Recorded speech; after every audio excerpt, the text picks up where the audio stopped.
그리스도인들에게 전하는 하나님의 말씀. 1. 가인과 아벨의 제사를 통해서 보는 하나님이 받으시는 예배. 오늘 우리는 하나님이 기뻐하시는 예배에 대하여 알아볼 것입니다. 예배는 사람이 하나님을 만나고 소통하는 방법입니다.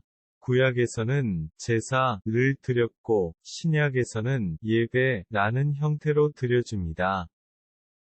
중요한 것은 하나님께서 어떤 예배는 기뻐하시고 어떤 예배는 싫어하신다는 것입니다. 그러므로 우리는 하나님이 기뻐하시는 예배는 어떤 것인지를 알아보겠습니다. 구약 성서 창세기 4장에는 가인과 아벨이 드린 제사 기록이 있습니다. 이 내용에는 하나님이 기뻐하시는 예배와 싫어하시는 예배를 보여주고 있습니다. 하나님은 모든 창조물 중에 인간만 당신의 형상과 모양을 따라 지으신 것은 인간의 경배를 받고자 하신 것입니다. 그러므로 바르게 하나님께 예배하려고 하는 사람들을 위하여 성경의 첫 책인 창세기의 초입부에 기록되게 하셨습니다. 성경 본문을 보겠습니다. 성경 창세기 4장 1절에서 7절까지입니다. 아담이 그의 아내 하와와 동침함에 하와가 임신하여 가인을 낳고 이르되 내가 여호와로 말미암아 득남하였다 하니라. 그가 또 가인의 아우 아벨을 낳았는데 아벨은 양치는 자였고 가인은 농사하는 자였더라. 세월이 지난 후에 가인은 땅의 소산으로 제물을 삼아 여호와께 드렸고 아벨은 자기도 양의 첫 새끼와 그 기름으로 드렸더니 여호와께서 아벨과 그의 제물은 받으셨으나 가인과 그의 제물은 받지 아니하신지라. 가인이 몹시 분하여 안색이 변하니 여호와께서 가인에게 이르시되 내가 분하여함은 어찌 됨이며 안색이 변함은 어찌 됨이냐? 내가 선을 행하면 어찌 낯을 들지 못하겠느냐? 선을 행하지 아니하면 죄가 문에 엎드려 있느니라. 죄가 너를 원하나 너는 죄를 다스릴지니라. 같이 기도하겠습니다. 하나님께서 우리에게 아들 예수님으로 말미암아 동일한 성령으로 우리를 낳으셔서 자녀되게 하신 것을 감사하며 아버지 하나님을 경배하며 찬양합니다.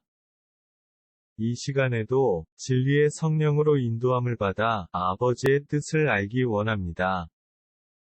이 진리의 말씀을 전하고 듣는 우리들에게 은혜 주시기를 바라오며 주 예수의 이름으로 기도합니다. 아멘. 하나님 아버지로 말미암아 구주 예수의 성령으로 거듭남을 입어 진리의 성령으로 가르치심을 받는 들을 귀 있는 우리 주 예수님의 형제된 자들에게 이 증거의 말씀을 시작합니다. 이 증거의 말씀을 듣는 자는 복이 있습니다.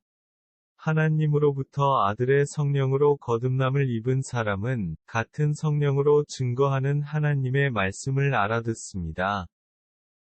그러므로 하나님의 언약 밖에 있는 사람은 하나님과 그 구원의 말씀에는 관심이 없고 세속적 부귀와 영욕에만 관심합니다. 하나님께 속하였지만 진리의 말씀을 들을 때 바르게 깨닫지 못하는 성도들이 있습니다. 이들은 아직 영적인 어린 아이 상태에 있기 때문입니다. 이런 사람들은 더욱 힘써 하나님의 말씀을 들을 때 하나님의 지혜와 지식으로 장성함에 이르게 됩니다. 하나님의 말씀은 영적인 사람들을 성장시키는 참된 양식과 음료입니다. 지금 이 시간 진리의 말씀을 전하는 자와 듣는 자가 예수 그리스도의 충만한 지식에 이르는 은혜가 있어질 것입니다. 아멘. 말씀을 시작하겠습니다. 아담과 하와가 동침하여 자식을 낳습니다. 그 첫 아들의 이름을 가인이라 하였고 또 아들을 낳아 아벨이라 하였습니다. 세월이 많이 흘렀습니다. 가인과 아벨은 각각 별도로 제물을 준비하고 하나님께 제사를 드렸습니다. 이러한 사실로 볼 때 이들이 크게 번성하여 아버지 아담으로부터 독립하였을 뿐만 아니라 각각 큰 가족을 이루는 족장의 위치에 있었을 것입니다. 가인은 농사를 주업으로 하는 사람이었으므로 자기의 농산물에서 재물을 준비하였습니다. 아벨은 양을 치는 직업이므로 자기의 양 중에서 재물을 취하여 제물로 드렸습니다. 이들의 예배를 받으신 하나님은 아벨과 그 제물은 기뻐하시고 가인과 그 제물을 싫어하셨습니다. 여기서 중요한 문제가 발생합니다. 하나님은 무슨 기준으로 가인과 그 제물은 싫어하시고 아벨과 그 제물은 기뻐하셨는가? 하는 문제입니다. 이 문제는 교회 밖의 문제가 아니라 교회 안의 문제이며 하나님께 예배하는 신앙인들에 대한 문제입니다. 우리가 다 같이 하나님께 예배하였는데 누구의 예배와 헌물은 기뻐하시고 누구의 예배와 헌물은 거부하시는가? 하는 문제입니다. 아담은 가인을 낳고 고백하기를 여호와로 말미암아 득남하였다 고 했습니다. 이렇게 여호와로 말미암아 탄생한 가인이 왜 죄도 없고 자신에게 잘못한 일도 없는 동생을 쳐 죽이는 최초의 살인자가 되었을까? 하는 의문입니다. 선한 아벨은 형 가인에게 잘못한 일도 없는데 형에게 맞아 죽어야 하였을까?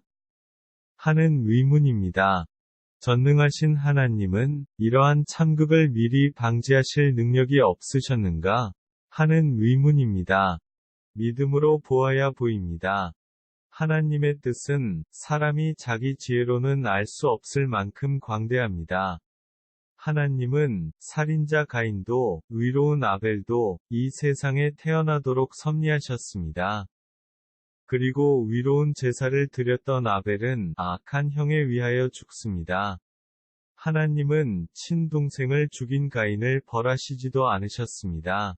하나님은 어이없게도 누구도 가인을 죽이지 못하게 하시는 표적을 그의 이마에 주시기까지 하십니다. 성경은 인류의 기원과 타락, 그리고 구원의 길과 방법을 계시하는 하나님의 계획을 전하기 위하여 기록되어졌습니다. 이러한 목적으로 시작된 성경의 기록 첫 부분에서부터 형제간의 살인과 그 살인자를 벌하지 않으시고 오히려 보호하시는 하나님의 의도는 도대체 무엇일까요? 그리고 2일 후에 하나님은 아담에게 아벨을 대신하여 셋을 주십니다. 이렇게 아벨을 대신하는 셋을 주신 메시지는 또한 무엇일까요? 이러한 의문들의 답을 찾아보겠습니다. 첫사람 아담은 하나님의 언약을 불신함으로 선악과를 먹는 죄를 범하고 아담 안에서 모든 인류가 사망에 처하게 하는 육신의 조상이 되었습니다. 두 번째 아담으로 오신 예수는 처녀 마리아에게서 아담의 죄와 상관없이 하나님의 성령으로 태어났습니다. 이로써 예수는 아담 안에서 함께 죄와 사망에 이른 모든 사람들의 죄와 사망의 형벌을 대신할 자격이 있는 죄 없는 아담의 자손이 되셨습니다. 예수님은 아담 안에서 사망에 이른 모든 인간들이 죄를 대신 받고 죽었습니다. 그러나 부활하심으로써 새 생명의 첫 열매가 되셨습니다. 이로써 사람들에게 새 생명을 부여하시는 구주가 되셨습니다. 이렇게 모든 인류가 아담 안에서 불신으로 죄인이 됨과 같이 이제는 믿음으로 예수 안에서 새 영으로 거듭남을 입은 것입니다. 이로써 첫사람 아담은 사망의 조상이 되었고 두 번째 아담이신 예수님은 영원한 새 생명의 조상이 되셨습니다.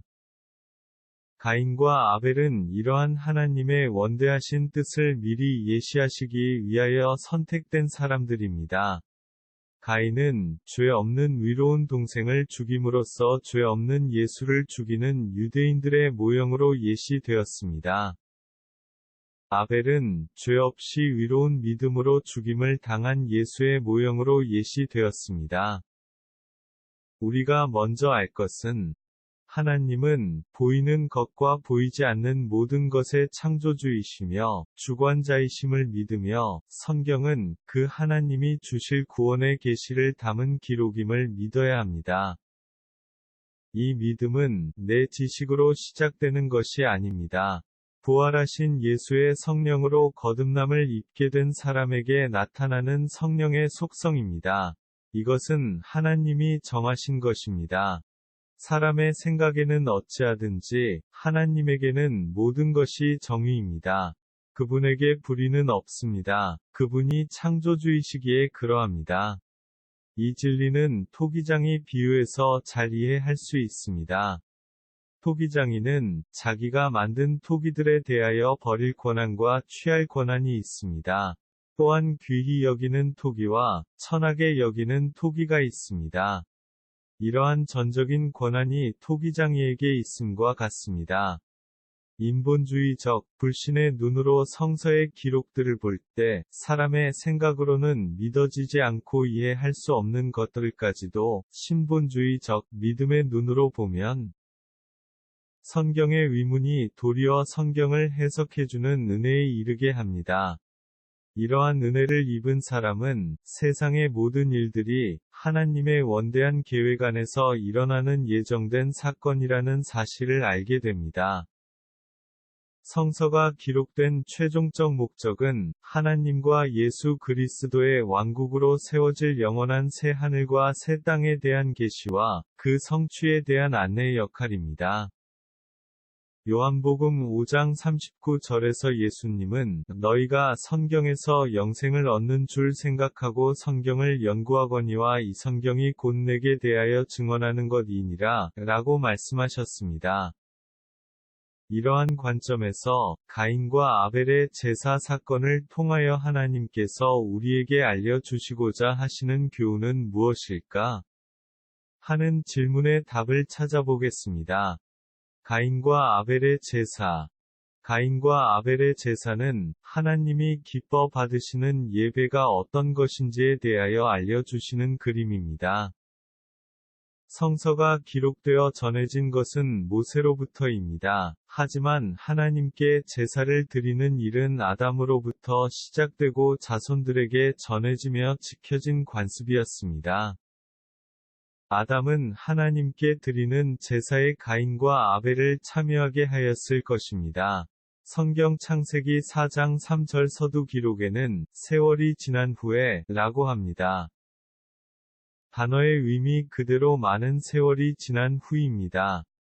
가인과 아벨은 아담에게서 독립하여 각각 하나님께 독자적으로 제사를 드렸다는 것을 암시하고 있는 것입니다. 가인과 아벨의 제사.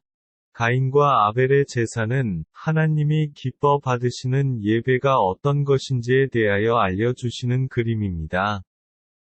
성서가 기록되어 전해진 것은 모세로부터입니다. 하지만 하나님께 제사를 드리는 일은 아담으로부터 시작되고 자손들에게 전해지며 지켜진 관습이었습니다. 아담은 하나님께 드리는 제사에 가인과 아벨을 참여하게 하였을 것입니다. 성경 창세기 4장 3절 서두 기록에는 세월이 지난 후에 라고 합니다. 단어의 의미 그대로 많은 세월이 지난 후입니다. 가인과 아벨은 아담에게서 독립하여 각각 하나님께 독자적으로 제사를 드렸다는 것을 암시하고 있는 것입니다. 먼저 생각할 것이 있습니다. 모든 민족과 족속의 제사 유래에서 볼 수 있습니다. 제사를 드리는 제사의 주체는 공동체의 수장이나 연장자 또는 제사장이 주도를 합니다.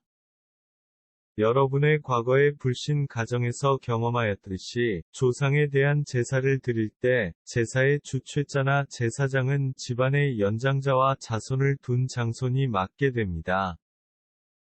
그 나머지 가족은 참여할 뿐입니다.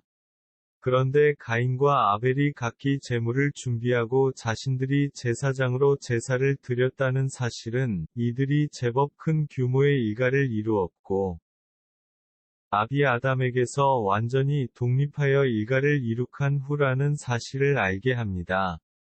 가인과 아벨은 각기 자신의 소득에서 제물을 준비하였습니다. 가인은 농사는 하는 사람이므로 자기 농산물 중에서 제물을 취하여 드렸습니다.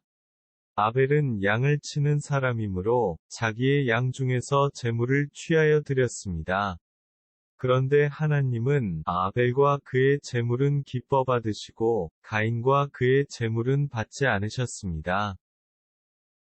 가인과 아벨의 제물에 대한 오해. 성서 주석가들과 설교자들이 가장 많은 오류를 범하는 부분입니다. 그러므로 꼭 확인하여야 합니다. 하나님이 받으시는 제물과 받지 아니하시는 제물에 대한 오해입니다. 가인은 속죄의 피가 없는 곡식으로 제물을 드렸고, 아벨은 예수님의 속죄를 상징하는 양으로 희생의 피의 제사를 드렸기 때문에 하나님이 기뻐하셨다는 해석입니다. 이 가르침은 매우 틀렸습니다. 생각해 봅시다. 가인은 농사하는 사람입니다. 아벨은 양을 치는 사람입니다. 그러므로 이들이 드린 제사와 그 예물은 당연히 자신들이 경영하여 얻은 소득 중에서 예물을 구별하여 드리는 것은 매우 지당한 것입니다. 앞서 우리가 먼저 알아야 할 사실이 있습니다. 양을 잡아 그 피를 제단에 뿌림으로 속죄받는 제사를 규정한 율법은 모세로부터 제정되었지만, 그 시작은 아담의 타락 이후 곧바로 시작되었음을 추측하게 하는 기록이 있습니다. 아담과 하와가 범죄한 후에 자신들의 허물을 가리어 보고자 하여 나뭇잎을 엮어서 몸을 가려보려고 하였지만 성공하지 못합니다. 그러므로 두 사람은 하나님의 낯을 피하여 숨었습니다. 이때 하나님은 이들의 부끄러움을 가리고 하나님 앞에 나올 수 있는 가죽 옷을 지어 입히셨습니다. 하나님은 이들에게 가죽 옷을 입혀주기 위하여 어떤 동물이 희생되었음을 나타내고 있습니다. 여기에 나타나는 가죽 옷은 짐승의 가죽이라는 것은 분명하지만 양의 가죽이었다는 직접적인 기록은 없습니다. 그러나 모세의 율법에 나타난 기록으로 유추하여 볼 때 양의 가죽이었을 가능성은 높습니다. 그러나 가인과 아벨의 제물과 연관 지어야 할 이유는 없습니다. 가인과 아벨이 드린 제사에는 속죄를 위한 제사 성격이 전혀 나타나지 않습니다. 이들이 드린 제사 형태를 유추하여 볼 때 이들이 아버지 아담으로부터 분가한 후 첫 해의 소득에 대한 감사 제사일 가능성이 더 높습니다. 하나님이 보신 것은 그들의 제물이었습니다. 가인과 아벨이 자기들의 소산으로 하나님께 제물을 삼아드리는 것은 당연히 기뻐하실 일입니다. 농사하는 사람은 농산물을 드리는 것은 당연하고, 양을 치는 자는 양으로 드리는 것은 합당한 것입니다.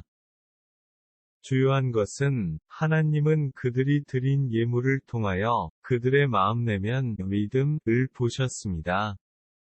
즉 그들이 하나님께 드린 제물이 그들의 마음속을 나타내고 있었던 것입니다. 하나님은 가인과 아벨의 예물 상태에 주목하셨습니다. 가인의 예물에서는 정성을 찾을 수 없었습니다. 귀하다는 느낌도, 탐스럽다는 느낌도, 기름지다는 느낌도 느낄 수 없습니다. 누가 보아도 대충 준비한 것임을 알 수 있습니다. 아벨의 예물은 정성스러웠습니다. 자신의 양 중에 가장 소중하다고 여길 만하고, 기름지고 튼실하여, 양측이라면 누구나 종자 양으로 삼을 만큼, 탐스러운 양인 것을 쉽게 알 수 있었습니다. 아벨은 자신의 양 중에서 최고의 양을 잡되, 그 기름과 고기를 별도로 분리하여 드린 것으로 볼 때, 그 과정에도 최고의 정성을 다한 것임을 알 수 있었습니다. 성경 기록의 문맥으로 유추해 볼 때, 가인은 곡식을 태우지도 않았던 것 같습니다. 이렇게 그들이 드린 예물과 방법이 그들의 믿음과 속마음을 나타내고 있었습니다. 하나님은 그들의 예물과 정성에서 그들의 속마음을 읽어내셨던 것입니다. 그러므로 바울 사도께서는 히브리서 11장 4절에서 믿음으로 아벨은 가인보다 더 나은 제사를 하나님께 드림으로 위로운 자라 하시는 증거를 얻었으니 하나님이 그 예물에 대하여 증언하심이라. 그가 죽었으나 그 믿음으로써 지금도 말하느니라. 라고 말씀하심으로써 하나님이 아벨과 가인의 믿음을 판단하신 근거가 곧 그들이 드린 예물에 있었음을 말씀하시고 계십니다. 가인과 아벨의 믿음. 아담은 자신의 실패를 자식들이 되풀이하지 않기를 원했을 것입니다. 하나님에 대하여 열심히 가르치고 하나님 앞에 제사를 드리며 바른 삶을 사는 모습을 보여주려고 하였을 것입니다. 한 아버지로부터 함께 신앙 교육을 받았지만 가인은 하나님을 믿지 않았고 아벨은 믿었습니다. 그들의 외형적 모습에서는 신앙의 신실함을 파악하기는 어려웠습니다. 그러나 그들이 하나님께 독자적으로 제사를 드리게 되었을 때 그들 안에 내재된 내면적 믿음의 실체는 그들이 하나님께 드리려고 준비한 예물을 통하여 적나라하게 나타났습니다. 가인과 아벨의 믿음. 아담은 자신의 실패를 자식들이 되풀이하지 않기를 원했을 것입니다. 하나님에 대하여 열심히 가르치고 하나님 앞에 제사를 드리며 바른 삶을 사는 모습을 보여주려고 하였을 것입니다. 한 아버지로부터 함께 신앙 교육을 받았지만 가인은 하나님을 믿지 않았고 아벨은 믿었습니다. 그들의 외형적 모습에서는 신앙의 신실함을 파악하기는 어려웠습니다. 그러나 그들이 하나님께 독자적으로 제사를 드리게 되었을 때 그들 안에 내재된 내면적 믿음의 실체는 그들이 하나님께 드리려고 준비한 예물을 통하여 적나라하게 나타났습니다. 가인의 믿음 없음이 그의 재물을 통하여 나타났습니다. 그는 하나님을 믿지 않았습니다. 하나님께 제사를 드리는 문제가 달갑지 않았습니다. 아버지의 아담의 권위 아래에 있을 때에는 마지못하여 참여하였지만 믿었다고 보이지는 않습니다. 만약에 그가 하나님의 존재를 믿었다면 그가 하나님께 드리기 위하여 예물을 준비하는 자세부터 달랐을 것입니다.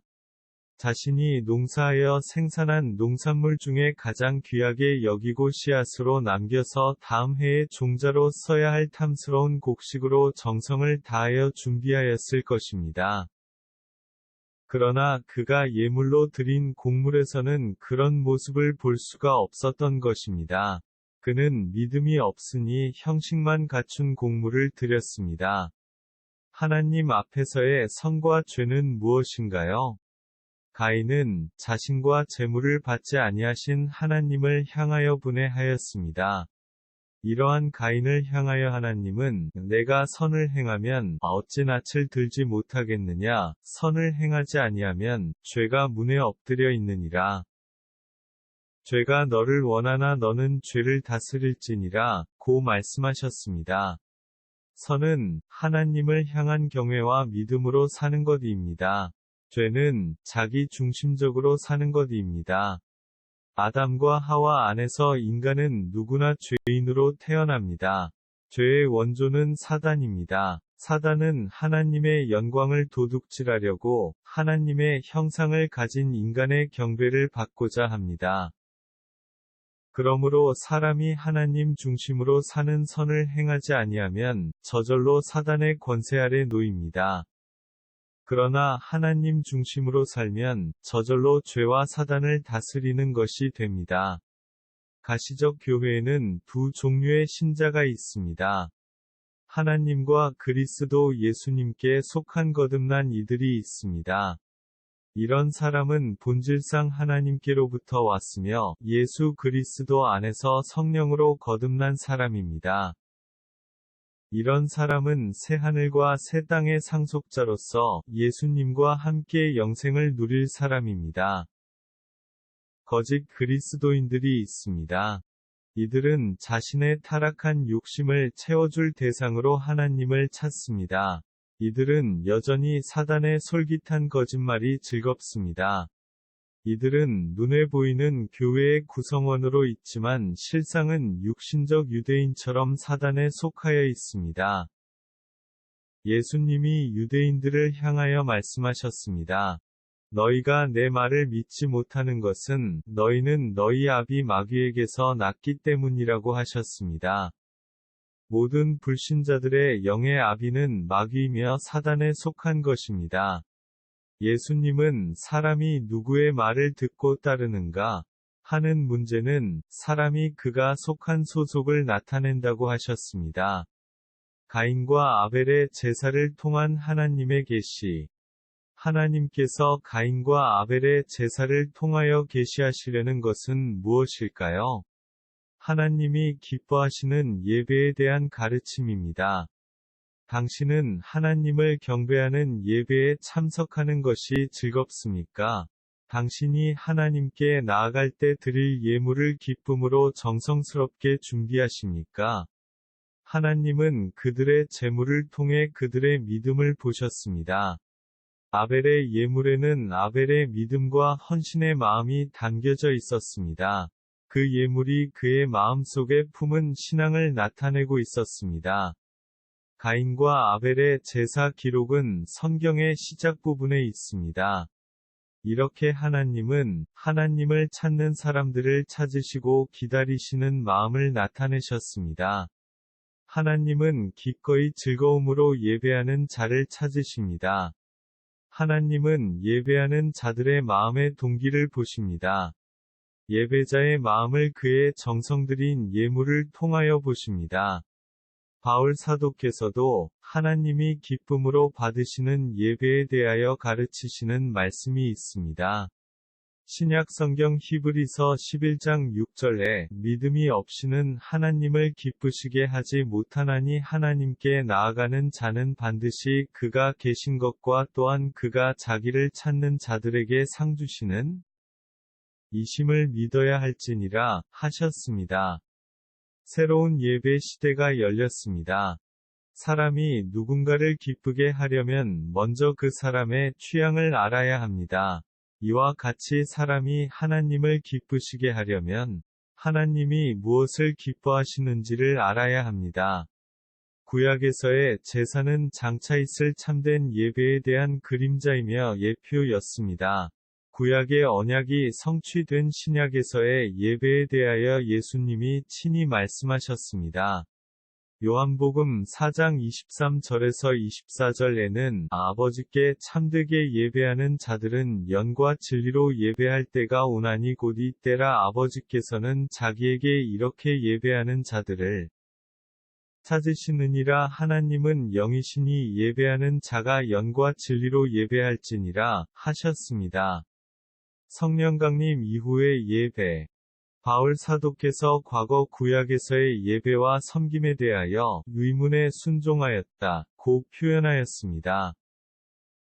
구약에서의 예배는 제사 제도와 율법의 요구에 따라 그 내용은 이해하지도 못하면서 지켜진 것입니다.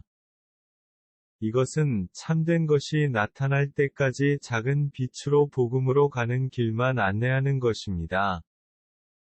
그러나 이제 예수 그리스도의 나타나심으로 율법의 모든 요구를 이루시고 어두움에 있던 율법이 복음의 빛을 받음으로 그 전에는 자세히 보이지 않았던 계시의 비밀한 것들이 이제는 자세히 보이고 환하게 드러난 것입니다.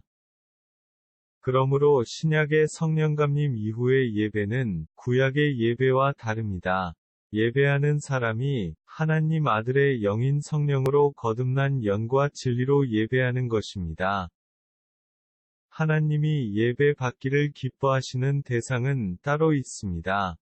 하나님으로부터 그 아들의 성령으로 거듭나서 하나님의 자녀가 된 사람들이 드리는 예배입니다.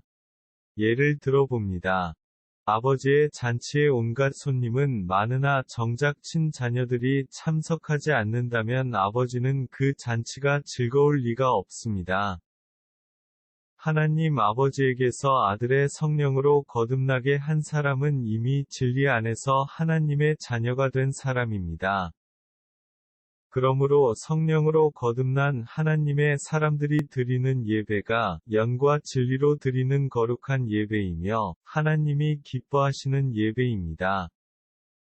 그러므로 예수님은 요한복음 3장 11절에서 유대인들을 향하여 진실로 진실로 내게 이르노니 우리는 아는 것을 말하고 본 것을 증언하노라 그러나 너희가 우리의 증언을 받지 아니하는도다 하셨습니다. 이들이 예수님의 증언을 받지 아니하는 것은 이들이 육신으로는 아브라함의 자손이지만 믿음과 행위로는 아니라는 말씀이십니다. 그러므로 오늘날에도 우리가 그리스도 예수의 교회를 논할 때 보이는 교회와 보이지 않는 교회로 구분합니다. 유형적 교회에는 거듭난 그리스도인들도 있으며 거듭나지 않은 사람들도 함께 섞여 있습니다. 이들은 한 장소에서 함께 하나님께 예배를 드립니다. 그러나 하나님은 거듭난 그리스도인들의 예배를 기뻐하십니다. 당신은 거듭난 그리스도인이십니까? 당신이 거듭난 그리스도인이라면 그리스도께 속하여 있다는 표적들이 있어야 합니다. 별표 0으로 마음으로 하나님이 계심이 믿어집니다. 별표 성경의 기록이 하나님의 말씀인 것으로 의심 없이 믿어집니다. 별표 예수께서 하나님이 보내신 그리스도이심이 믿어집니다. 별표 성령을 믿습니다. 그 성령이 내 안에 거주하고 있음을 느끼고 더 자세히 알게 됩니다. 별표 거듭난 사람은 성령의 능력으로 하나님의 진리의 말씀과 사단의 거짓말을 구분하는 능력이 생겨납니다. 별표 하나님과 그 아들과 그 나라와 진리에 대한 목마름이 있습니다. 사람이 육신의 자기 조상과 정체성에 대한 욕구가 일어나듯이 영적 정체성에 대한 목마름과 배고픔이 있습니다. 별표 이런 목마름은 진리, 성경, 연구와 기도와 예배에 대한 열망으로 나타납니다. 별표 이런 영적 갈급함은 구원받지 못한 영혼들의 구원을 위한 전도의 열정으로 나타납니다. 별표 세상 재물과 명예와 권세에 초연하여집니다. 별표 마침내 하나님과 예수님과 성령의 성품인 열매를 맺으며 사랑의 사람으로 변화됩니다. 그리하여 마침내 당신을 아는 모든 사람들이 당신을 하나님의 자녀라고 인정할 것입니다. 예수를 믿노라 하면서 이런 것이 없다면 그 사람의 신앙적 경력과 지식과 교회적 지위와 상관없이 그리스도인이 아닙니다. 거짓 영에 의하여 위선하는 사람입니다. 이런 부류의 사람들 중에는 거짓 선지자와 선생들이 많이 있습니다. 만약에 이런 성령의 표적들이 없는 사람이 하나님의 교회에서 가르치는 사람으로 있다면 이 사람은 거짓 사도이며 믿는 자를 미혹하여 속이는 자인 사단에 속한 사람입니다. 이런 사람은 자신을 광명의 천사로 위장하고 사람들을 속이고 기만하며 복음을 자신의 이익의 재료로 쓰는 악한 자입니다. 그가 하나님의 전하는 말씀에 생명의 진리가 있는가를 살펴보십시오. 그리고 그의 삶에서 성령의 열매가 나타나고 있는가를 살펴보십시오. 말씀을 마칩니다. 가인과 아벨의 제사는 하나님이 기뻐하시는 예배에 대한 그림입니다. 하나님으로부터 예수의 영으로 거듭난 사람은 하나님을 향한 예배에 정성을 다합니다. 이러한 사람들은 영과 진리로 예배합니다. 하나님은 이러한 사람을 찾으십니다. 이러한 사람은 성령의 열매가 맺어질 것입니다. 성령의 열매 맺기를 기도하는 거듭난 사람에게 우리들의 아버지 하나님과 주 예수 그리스도의 이름으로 은혜가 있어질 것입니다. 아멘.